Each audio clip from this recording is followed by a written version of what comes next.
If you loved me, you'd wait for me to choose between you and him, she demanded. So I made the choice for her and ghosted. Now the other guy dumped her, and I just blocked her 14th email. Hey viewers, before we move on to the video, please make sure to subscribe to the channel and hit the like button if you want to see more stories like this. Thanks. Hey everyone, I've been lurking on here for a while, reading stories that hit a little too close to home. Figured it was time to share mine. This all went down about a year ago, but the fallout is still fresh in some ways. I'm writing this from a place of peace now, but man, getting here wasn't easy. Buckle up, it's a long one, but if you've ever been strung along in a relationship, this might resonate. Names changed, obviously. I met Sarah 5 years ago at a mutual friend's barbecue in the suburbs outside our mid-sized city. She was vibrant, ambitious, the kind of person who lights up a room with her laugh. I was working as a software engineer at a stable tech firm, pulling in decent money, but nothing flashy. She was in marketing, always chasing the next big campaign, full of ideas and energy. We clicked instantly, late-night talks about dreams, weekend hikes, the whole package. I fell hard. Early on, I showed her how committed I was. When she lost her job 2 years into our relationship, layoffs hit her company hard. I covered the rent on our apartment without a second thought. I even turned down a promotion that would have meant relocating because she was job hunting locally and didn't want the stress of moving. We'll build this together, I'd tell her, and I meant it. Flashback to one night. She's crying on the couch after another rejection email, and I hold her, saying, Sarah, I've got us. Take your time, find something that excites you. She looked up with those big eyes and whispered, You're my rock. I believed we were solid. But things started shifting about 6 months before the end. Sarah got a new gig at a trendy agency downtown, and suddenly, she was all about networking events and late nights at the office. Her phone buzzed constantly, and she'd angle it away when I glanced over. I'd ask casually, Everything good? And she'd snap, It's work, Alex. Not everyone clocks out at 5 like you. It stung, but I chalked it up to stress. I kept being the supportive guy, cooking dinners she barely touched, planning date nights she canceled for team happy hours. Then came the red flags I couldn't ignore. She'd mention this coworker, Mark, way too often. Mark's so creative, he pitched this wild idea today. Or Mark and I grabbed coffee to brainstorm. I felt that pit in my stomach, but I didn't want to be the jealous type. One evening, we're on the couch watching a show, and her phone lights up with a text from him. Missed you at the bar tonight. Winky face. She laughed it off when I asked. Just work friends being silly. But the confusion set in. Why the winky face? Why hide it? It built slowly, that unfairness gnawing at me. I'd lie awake, staring at the ceiling, wondering what I was doing wrong. Was I too predictable? Too reliable? I replayed our good times. That road trip where we got lost and laughed about it for hours. Or the time I surprised her with tickets to her favorite band. I'd sacrificed pieces of myself to make us work, and now it felt like I was fading into the background. The betrayal hit its peak one Friday night. I'd come home early with takeout from her favorite spot, hoping to reconnect. She was on the balcony, phone in hand, giggling at something. When she came inside, her face shifted to that fake neutral I knew too well. We need to talk, she said, setting her phone face down. I sat on the couch, heart pounding. What's going on, Sarah? She paced a bit, then stopped and looked at me with this mix of pity and defiance. Alex, I've been feeling torn. Mark and I have been getting close. It's not physical, yet, but emotionally, he gets me in ways you don't anymore. Your life's so steady, predictable. I need time to figure out what I want. I felt like the floor dropped out. Torn, you've been seeing him behind my back. Not seeing, talking, sharing ideas. He's ambitious, pushes me to think bigger. She crossed her arms, like I was the one overreacting. If you loved me, you'd wait for me to choose between you and him. Give me space to sort this out. It's not fair to rush me. There it was, that entitled demand. Wait for her to choose. Like I was some option on a menu. Her tone was smug, almost challenging, as if testing how far she could push. Mark challenges me, Alex. You just support me. It's sweet, but I need more fire. I sat there, the takeout growing cold on the table, confusion turning to a quiet ache. Why was my loyalty a flaw? I'd given up that promotion for her stability, handled the bills when she couldn't, and now I was predictable. The unfairness burned, But I didn't lash out. I just nodded slowly, letting the silence stretch. Inside, though, something shifted. I wasn't going to beg. That night, after her little speech, I didn't sleep. I lay in our bed, her side empty because she needed space, and crashed on the couch, replaying her words. If you loved me, you'd wait. It was manipulation wrapped in logic, making me the villain if I didn't play along. But the more I thought about it, the clearer it became. I wasn't an option. I was done being her safety net. The next morning, she was in the kitchen, making coffee like nothing happened. She poured me a cup, sliding it over with a tentative smile. So, about last night. You'll give me time, right? I just need to explore this, see if it's real with Mark. I took a sip, staring at the steam rising. My voice came out even, calmer than I felt. Sarah, let's be clear. You've already been emotionally involved with him. That's cheating in my book, hiding texts, late nights, comparing me to him. She rolled her eyes, leaning against the counter. Oh, come on, Alex. It's not cheating if I'm honest now. I'm being transparent. Most guys would appreciate that. And it's not like you've been exciting lately. Same routines, same job. Mark inspires me. He talks about traveling, starting side hustles. You just want to stay put. Her justifications twisted like a knife. So, your solution is for me to sit here while you date him? Test drive the options. Not date. Figure it out. She raised her voice, getting defensive. If you really cared, you'd understand I'm confused. Love means patience. Mark says. I cut in quietly, but firm. You're quoting him now. She huffed, crossing her arms again. Yes, because he gets it. He thinks I deserve to choose without pressure. You're making this about you, but it's my journey. If you push me away, that's on you. The hypocrisy floored me, her journey, at my expense. But I didn't yell or beg. I set the coffee down and looked her in the eye. Sarah, I won't wait. I'm making the choice for you. We're done. Her face twisted in shock, then smug dismissal. Fine, if that's how you want it. You'll regret this when you realize no one else will put up with your boring life. Mark's already planning a weekend getaway. Real adventure, not your Netflix nights. She kept going, listing my flaws like a checklist. Too dependable, not spontaneous enough, financially safe, but not thrilling. It was cruel, designed to hurt, but I let it wash over me. I wish you luck with that. I said simply, standing up. What, that's it? No fighting for us. She laughed bitterly. See? That's why I'm torn. You don't even care enough to argue. I care enough to know when to walk away. With that, I grabbed my keys and left for a walk to clear my head. When I got back that evening, she was out, probably with him. I packed a bag quietly, essentials only, and called a buddy in a city a few hours away about crashing on his couch. By midnight, I'd changed the locks, it was my name on the lease, forwarded my mail, and blocked her on everything temporarily. No note, no drama. Just gone.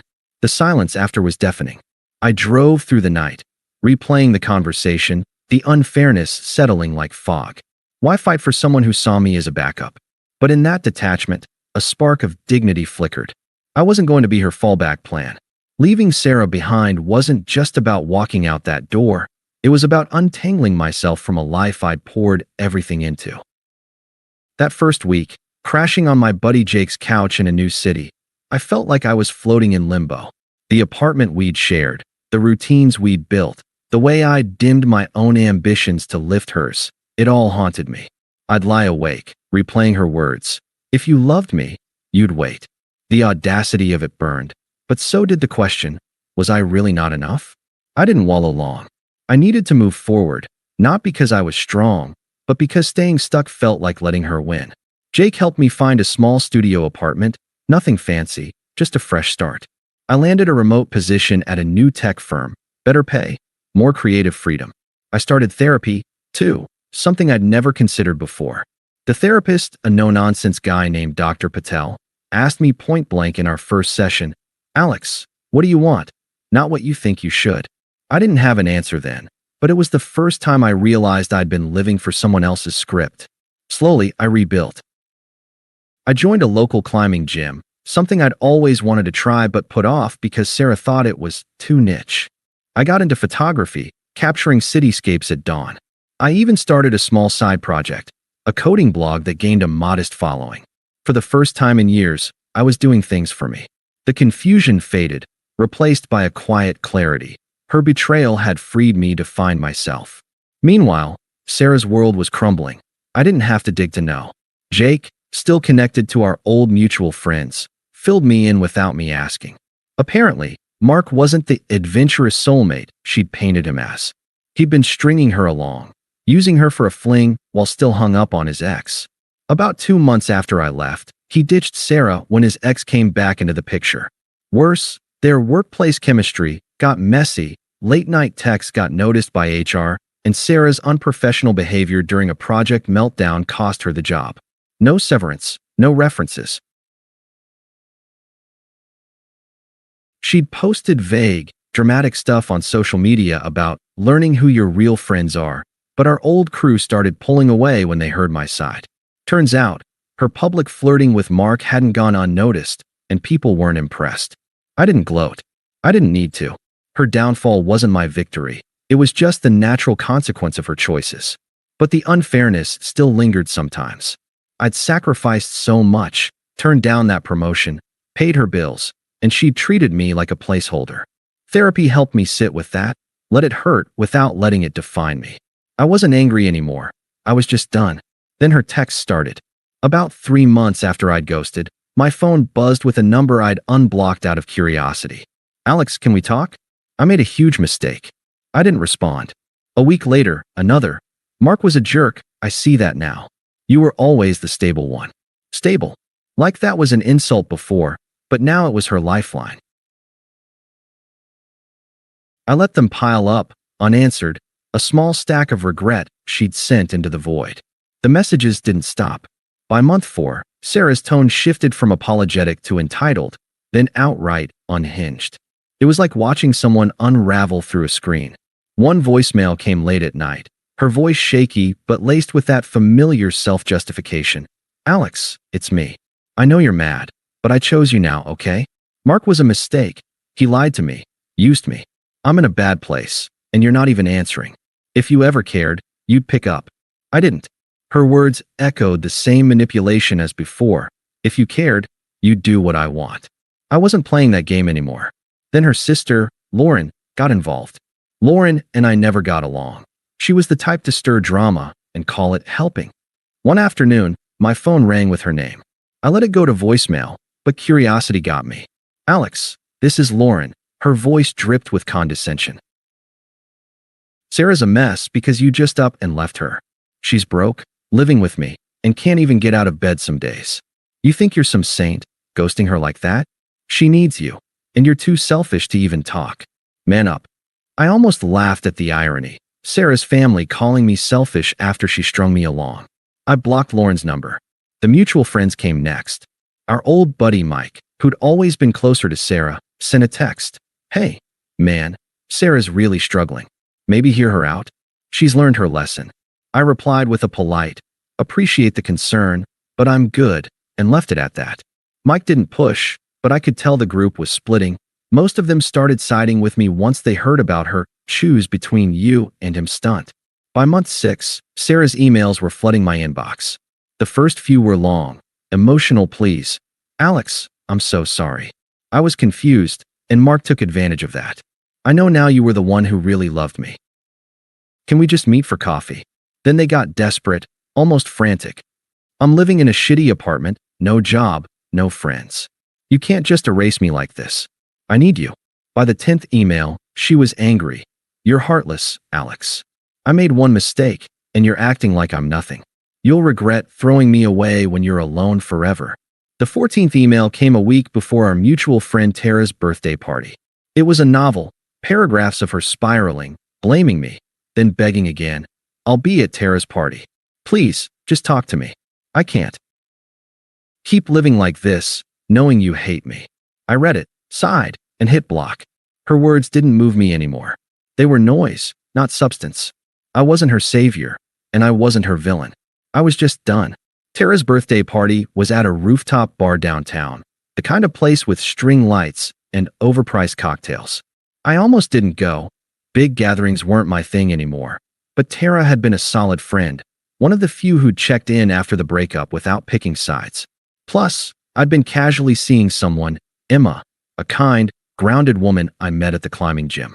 Nothing serious yet, but she was easy to be around, no games. I brought her along, figuring it'd be a fun night. I didn't expect Sarah to show up. But there she was, across the room, looking out of place in a too-tight dress, her eyes scanning the crowd. When they landed on me, her face lit up, then faltered when she saw Emma laughing at my side. I braced myself. This was it, the moment I'd known was coming. She approached, weaving through the crowd, her smile forced. "Alex," she said, voice trembling but trying to sound casual. "Can we talk? Just for a minute. I've been trying to reach you." Emma glanced at me, sensing the tension, but I gave her a reassuring nod before turning to Sarah. "What's there to say?" My tone was flat, not cruel, just empty of investment. Her eyes welled up, but there was that edge of desperation I'd read in her emails. "I messed up, okay? Mark was a liar, and I lost everything. My job, my friends, my confidence. You were the best thing I had, and I see that now. Please, can we just try again?" The old me might have felt a pang, but that guy was gone. I looked at her, really looked, her nervous fidgeting, the way she kept glancing at Emma like she was measuring herself. It was sad, but it wasn't my problem. "Sarah," I said, calm and clear, "you made your choice a long time ago. You wanted to figure it out with him, and I respected that by walking away. I've built a life now, one you don't factor into. You need to move on." Her face twisted, a mix of hurt and anger. "So that's it? You're just done with me?" "You're standing there with her." She gestured at Emma, acting like I meant nothing. "I'm drowning, Alex, and you don't even care." "I don't," I said simply, and it was true. The words weren't meant to cut, they were just fact. "I cared once, enough to give you everything. But you wanted to choose, so I chose myself. That's it." She opened her mouth, then closed it, tears spilling over. The rooftop chatter faded as a few heads turned, but I didn't flinch. Emma squeezed my arm lightly, grounding me. Sarah stammered, "You'll regret this," but it sounded hollow, like she didn't believe it herself. She turned and left, nearly tripping over a chair, her exit as unsteady as her life had become. Later, Tara pulled me aside. "She's been spiraling for months," she whispered. "No one's sticking around her anymore. She burned too many bridges." I nodded, unbothered. Sarah's downfall wasn't my victory. It was just her reality now. I went back to Emma, to the laughter, to the life I'd built without her shadow. That night, under the string lights, I felt free, not because she lost, but because she was finally, completely irrelevant. Thanks for watching. Make sure to subscribe to the channel and hit the like button. What do you think about this story? Share it in the comments.